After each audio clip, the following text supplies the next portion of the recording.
تو انہوں نے کہا کس کا اسلام ہوگا؟ یہ شیعہ کا ہوگا، سنی کا ہوگا، دیوبندی کا ہوگا، بریلوی کا ہوگا؟ تو سن 50 میں پھر جملہ مکاتب فکر کے چوٹی کے علماء، شیعہ چوٹی کی قیادت، اہل حدیث چوٹی کی قیادت، جماعت اسلامی کی چوٹی کی قیادت، دیوبندیوں کی چوٹی کی قیادت، بریلویوں کی چوٹی کی قیادت، ان سب نے 22 اصول دے دیے کہ یہ دستور ہمارے لیے یہ متفق علیہ ہے، ہمارے اختلاف کو بنیاد مت بناؤ،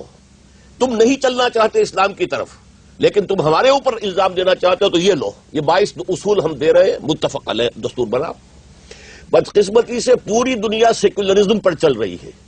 اور اسلامی حکومت کو برداشت کرنا پوری دنیا کے لیے ممکن نہیں ہے، ان کے نظام کو خطرہ ہے۔ آخر یہ جو کچھ USSR سے ساری دشمنی ہو رہی تھی تو مذہبی تو نہیں تھی، وہی کرسچنز ادھر تھے، وہی کرسچنز ادھر تھے، نظام تھا پولیٹیکل سوشو اکنامک سسٹم جس کو کہ ویسٹ برداشت کرنے کو تیار نہیں تھا۔ اسی طریقے سے آج اسلام کے نظام کو نہ پوری دنیا تسلیم کرنے کو تیار ہے، نہ مغرب کے پروردہ اور تعلیم یافتہ دانشور تیار ہے کہ اس کو یہاں پر قائم کیا جائے، اور راستہ صرف ایک ہے کہ ہم دوبارہ پھر اسی منزل کی طرف چلیں، متفق علیہ جو ہے طے کریں معاملہ اور اسلام کو یہاں نافذ کریں۔